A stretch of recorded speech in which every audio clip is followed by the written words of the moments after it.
ensemble. Regardez la sagesse de Dieu. Quand nous regardons le temple, Dieu a mis d'abord Judas en haut, après Issachar et après maintenant Ephraim. Vais m'excuser, il a d'abord mis Judas, Ephraim, Issachar à la tête du temple qui représentait la tête du Christ.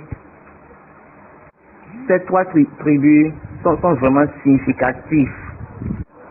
Donc, Jésus a demandé d'aller amener l'âne que personne n'a encore utilisé, que lui veut utiliser, que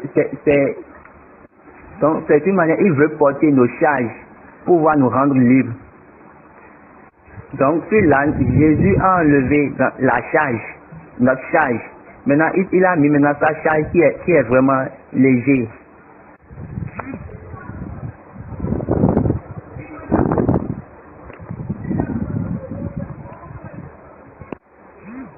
C'est pourquoi Jésus a dit, dans Matthieu 11, verset 28, venez à moi, vous tous qui êtes fatigués et chargés, et je vous donnerai du repos.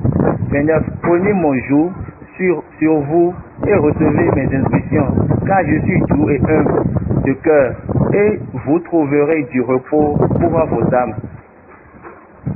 Maintenant, quand Jésus était monté sur l'âne marchait, et puis toute l'Israël disait que le roi des Juifs est là, le roi des Juifs est là.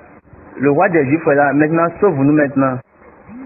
Donc en même temps, regardez ce que les pharisiens disent dans Jean 12, à partir du verset 19. Les pharisiens se disent donc les uns aux autres, vous voyez que vous ne gagnez rien, voici le monde est allé après lui.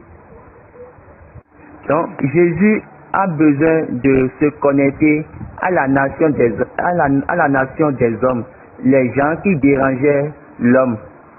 Donc regardez le chemin de Dieu. Tout ce qui était erreur dans l'alliance, Dieu a commencé par enlever un à un.